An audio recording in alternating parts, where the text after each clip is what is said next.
சின்ன வயசு பிள்ளையிலேருந்து பார்த்தீங்கன்னா நாளைக்கு இறந்து போகிற வயசானவங்க வரைக்கும் இந்த ஆசை இருக்குது. என்னென்னு நம்ம வேண்டுறது சாமியை பார்த்தோ, இப்போ தொழுவும்போது துவா கேட்குறதோ, இல்லை கிறிஸ்துவில் போய் ஜபம் பண்ணுறதோ, இல்லை கோவிலில் போய் நிந்திக்கிறதோ, என்ன மனசில் வேண்டுதலை வச்சாலுமே அது உடனே நடந்துடணும் அப்படின்ற ஒரு இது எல்லாருக்கிட்டையுமே இருக்குது.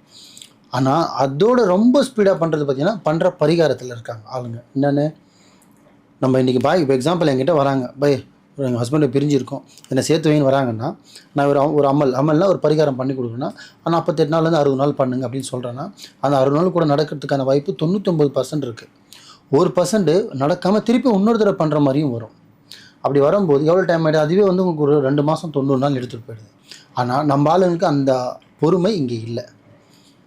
இன்றைக்கி வேண்டி நாளைக்கு நடந்துடணும், இன்றைக்கி பரிகாரம் பண்ணி நாளைக்கு நடந்துடணும். அந்த மாதிரி அவசர உலகத்தில் இருக்கிற மாதிரி தெய்வத்துக்கிட்ட வணங்குறப்போ நம்ம வேண்டுற விஷயம் கூட சீக்கிரம் நடக்கணுன்றாங்க. பீஸா டெலிவரி மாதிரி ஆர்டர் பண்ண டக்குன்னு வந்துடுற மாதிரி என்ன வரும், அங்கே மார்க்கெட்டிங்காக பண்ணிட்டு இருக்காரு, கேட்டோன்னா நூடுல்ஸ் மாதிரி ஆயிடுச்சு. அந்த மாதிரி ஆயிடுச்சு. இதெல்லாம்